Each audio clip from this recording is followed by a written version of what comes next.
Hi everybody, it's Pam with Silver and Sparkles, and I'm going to do a tutorial today to show you how to make a large handmade junk journal with an exposed spine. So I'm going to try to go through it step by step so you get an idea of how I do this process. So some of the things you're going to need, I went ahead this morning, I've been copy dyeing paper, and so this is a portion of what I was able to dye. I spent about an hour and a half on it. It takes a while, but you're going to need some type of paper for your inside pages. But we're going to first focus on the cover of the journal. So today I am using some bookboard or heavy chipboard. I don't even know what weight this is. I got it at a thrift store. They had a craft section, and I got some big packages that were not in the original packaging, but of this bookboard. It's pretty thick and sturdy. I use all different types of things though. I use if you get like 12 by 12 packs of scrapbook paper, the cardboard or the chipboard behind that. I think a lot of you know I use cracker boxes and cereal boxes and Jello pudding boxes to make little mini journals. So I use whatever I can find. I know you can also buy chipboard and things specifically for bookmaking, which is what I think this was originally. Sometimes I even do soft-sided journals. I do a lot of those because I like that style and that size of journaling. But today we're going to do one that ends up being, this one's going to be a big chunky one, I decided, and I'll give you the measurements here. So it's going to be quite tall, and the width of the spine is going to be 2 inches, okay? And I think I'm going to do 5 signatures so we get that nice sewing on the edge so you can see how to do that. All right, so the journal itself, these pieces of chipboard are 9 by 5.5. So 2 pieces, 9 by 5.5, and then 1 piece that is 2 by 9. I said that wrong. It's not 9.5. 5.5, 9 tall, 5.5 wide. Okay. So that's what we're going to need, and this will end up being our cover. Now I am using some, what I think is very pretty, scrapbook paper that I have from a 12 by 12 pack. It's single-sided, which works perfectly because we're not covering up a pretty piece of paper that we're not going to see. And what I have to decide is, what do I want my cover to look like? And I will need 2 pieces. I could have gotten 2 that matched. Again, it's what design you like. So I think what I want to do is have a strip of one of these on the front, something like this, so that, you know, a strip, one or the other. So I've got to decide, do I want more blue on the cover or more of these flowers? And I think I'm going to go with a little more blue. So again, let me show you what I'm envisioning here. If I lay my paper and cover it, and I'll probably put a piece of ribbon or another piece of paper to cover up this seam, the edge ends here. You'll see when we get there. I'm not explaining this the best. Another option is you can always put your seam down your spine. So let me show you what I'm talking about here. All right, 2 pieces of 12 by 12 paper, and we're obviously gonna have to trim these. But if I lay the book binding out this way, and I lay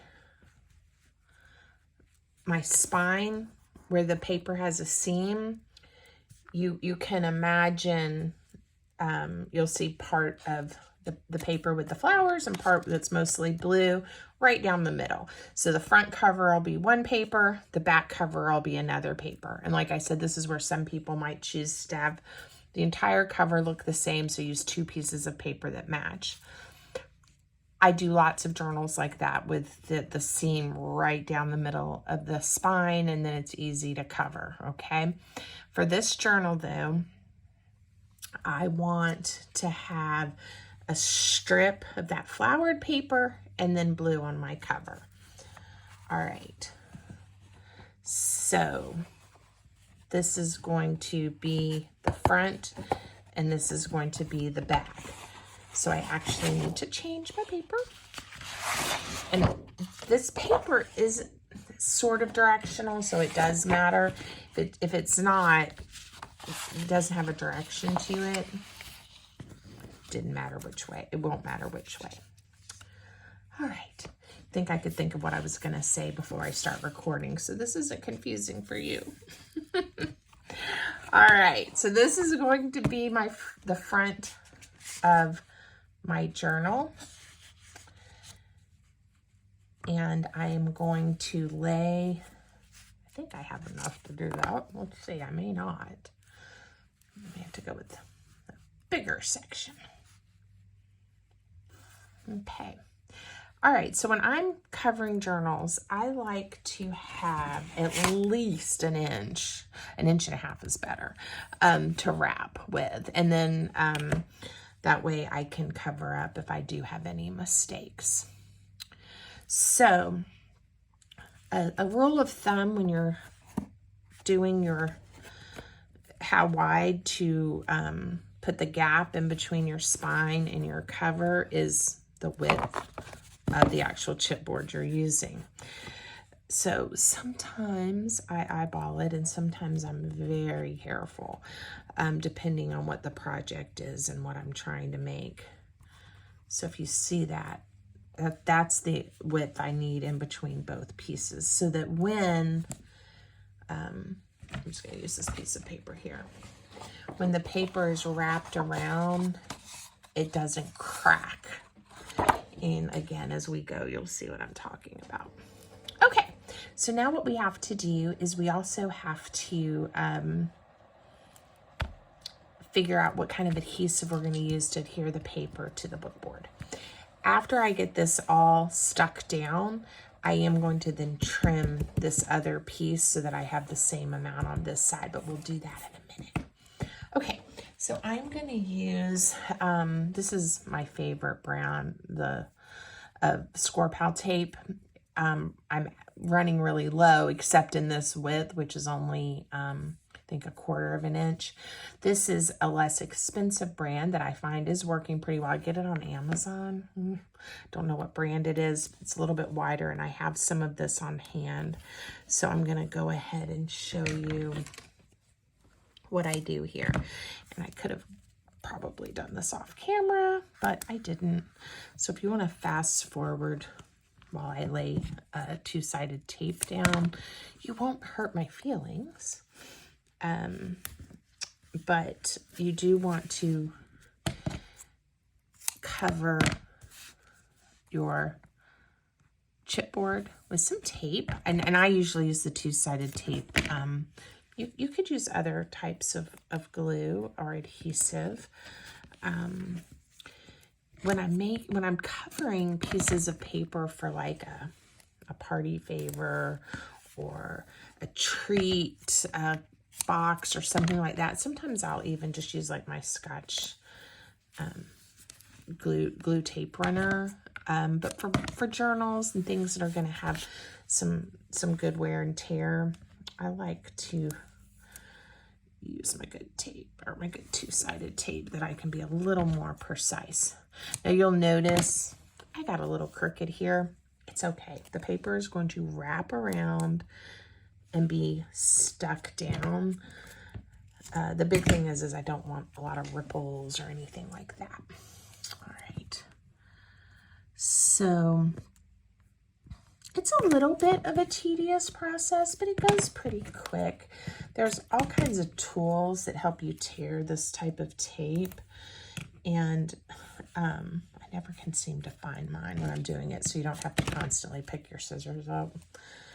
And you can, whoops, go even quicker. Now, you see how I ended up with a bubble there? Don't worry, I'll show you how we're going to fix that before we stick it down.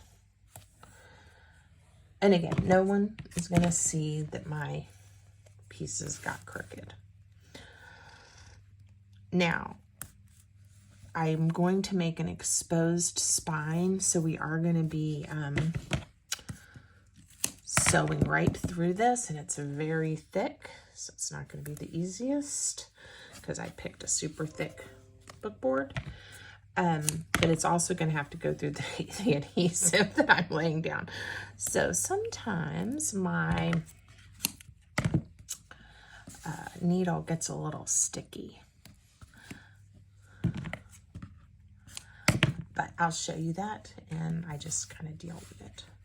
All right, now I do like to take my bone folder and just rub this adhesive on really good and make sure it's just really grabbing a hold of this chipboard, because I don't want it going anywhere. Now, you'll see when I start to rub where I had the little crease, it'll go completely flat when I pull the back paper off. So not a problem at all.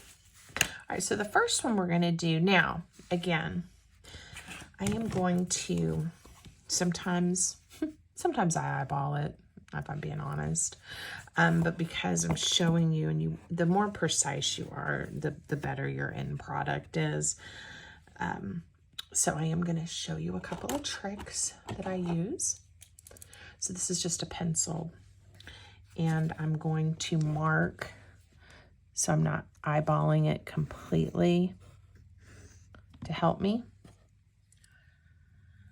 And I'm going to make sure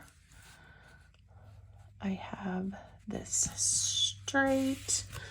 And again, I'm just using the book board to help me make sure I get the right width in between, and I held this one really carefully.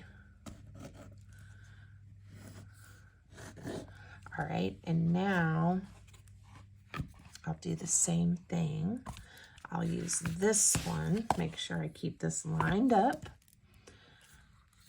exactly right. And then I'll use this one to make sure I get the right width on this side. And I don't let it move. Oops. I don't let it move.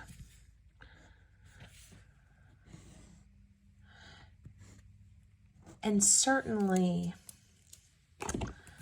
you can kind of see just my marks. I want this paper to be as close as I can get it. But again, we're gonna add ribbon and lace and decorations, so it's going to be just fine. All right, so again, two-sided tape means we have to peel all of these strips off before we can stick it down. And then once I've laid these down, I'm gonna flip that paper over and again burnish the adhesive with my bone folder to make sure we really get a good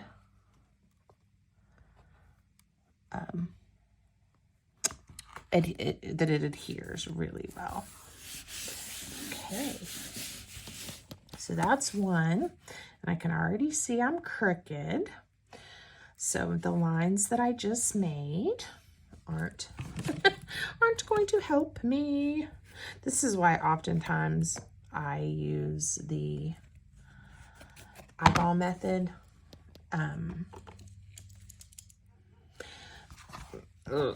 Because I pretty much can drop them down straight and get the right width, but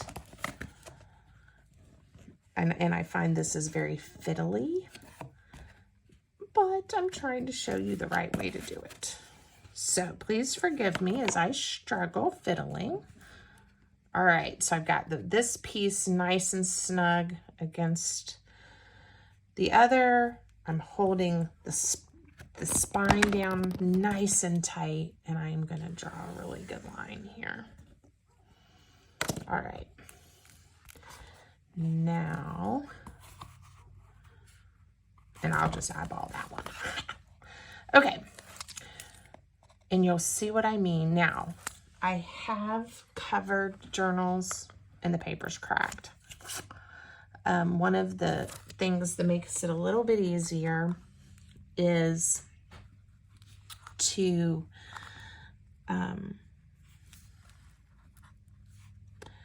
use paper that's not as thick. If you use a really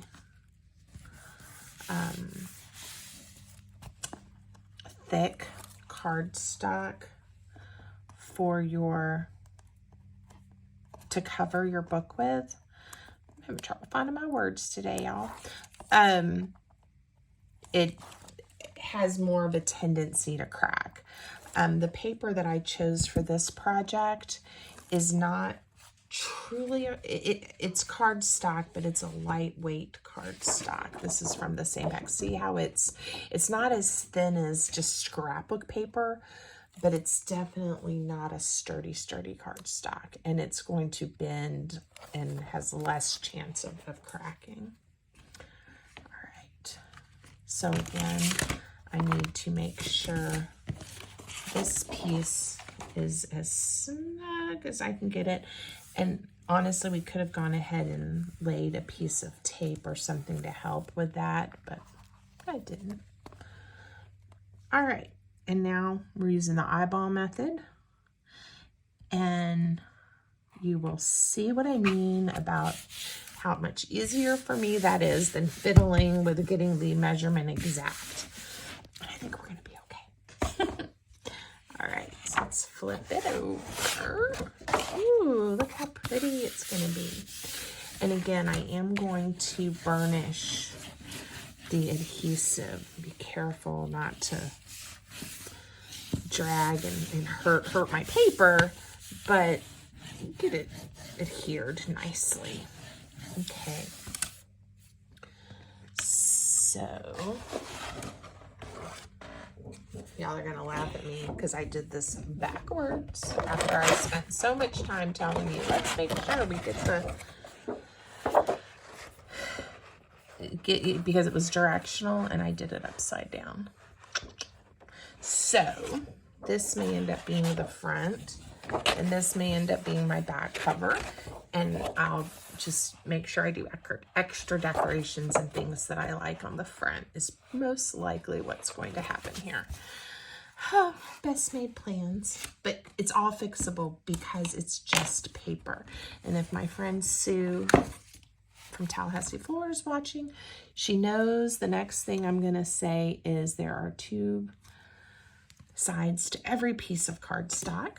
We used to stamp, and we did Stampin' Up! Together a lot, and we would make cards and things, and there's no mistakes. There's no mistakes in scrapbooking or in crafting. Okay, so what I'm going to do now is I've got a little more than 1.25 inches. Here I have about 1.5 inches, and again, it doesn't matter that they're all a little different because I'm going to line the inside. But I am going to go over to my paper trimmer and trim this off, and then we'll have this piece of paper to work with. So excuse me while I walk away.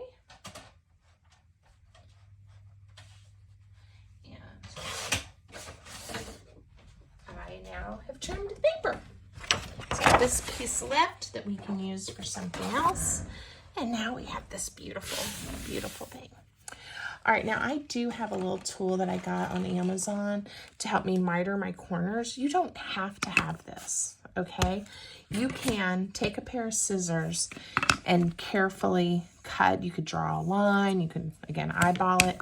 But I have found this tool to be one of my best friends because I do make a lot of journals, and it helps me get the corners mitered perfectly, because I'm going to show you how we're going to fold the cover for this new journal, and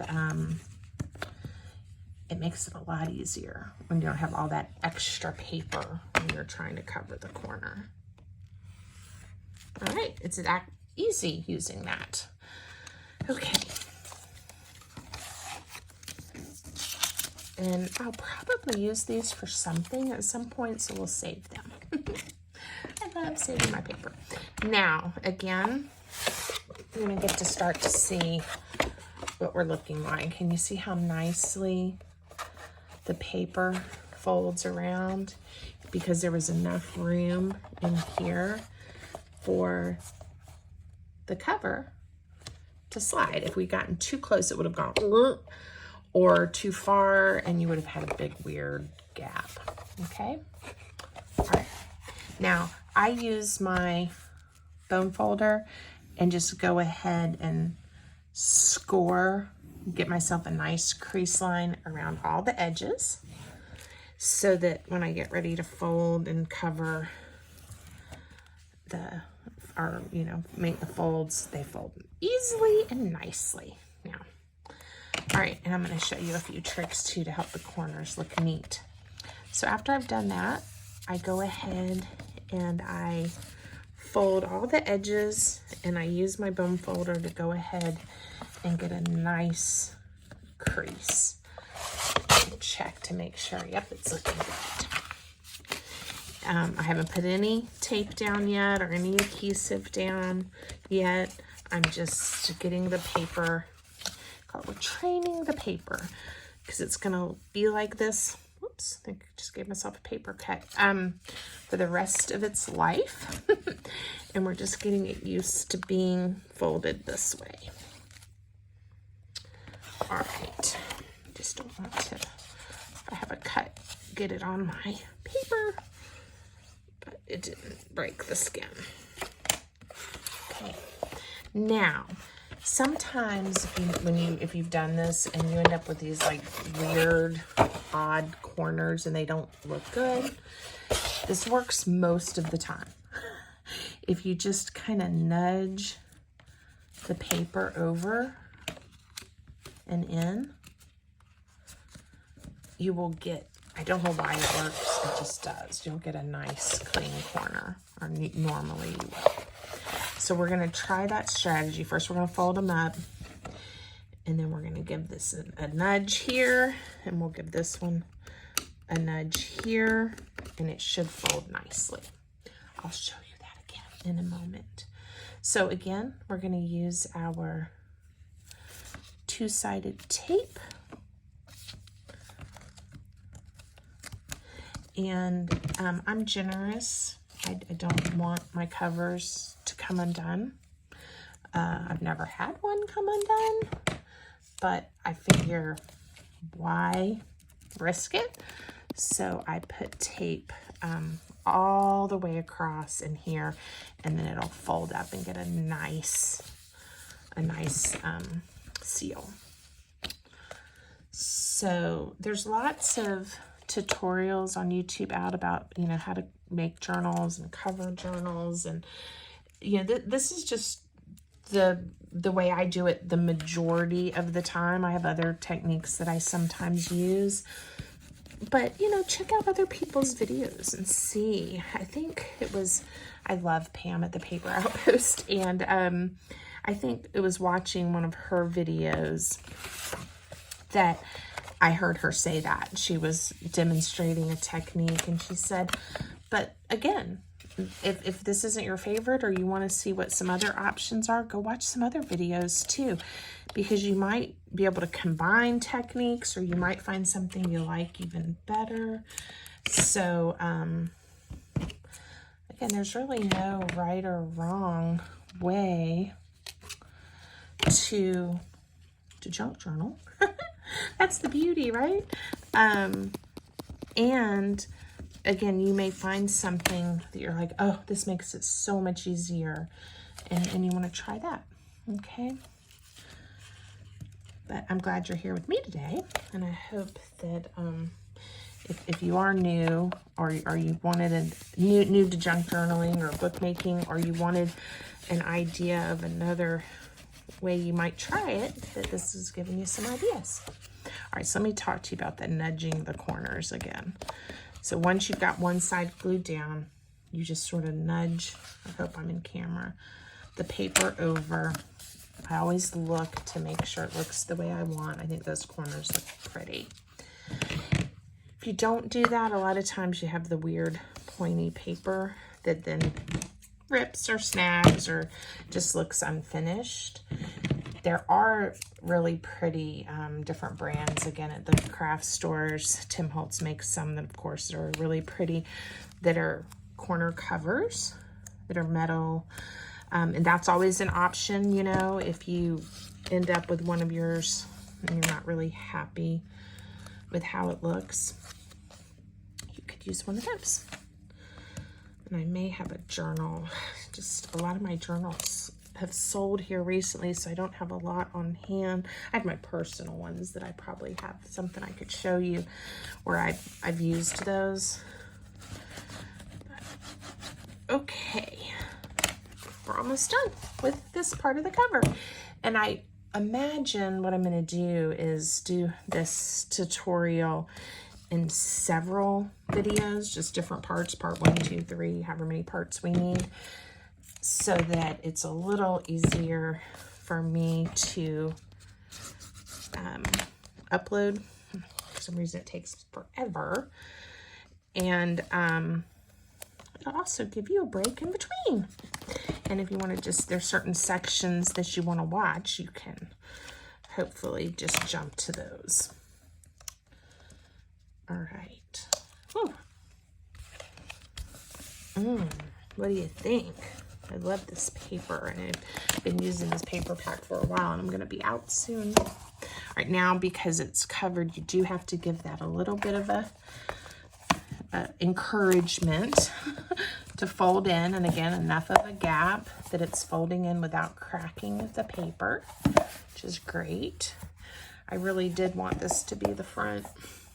I'm trying to decide if those upside down flowers are gonna bother me or not. I'll give it some thought before the next video. So next steps, we're gonna cover this. We'll cut papers to fit and adhere them down, and then I'll talk to you about how we make our signatures and get them sewn in. And then we'll probably do a third video where we decorate and add pockets and fun things. So thanks for joining me. I hope that I didn't confuse you too much, and that maybe you'll try to make your own cover for a junk journal. Have a great day, everybody.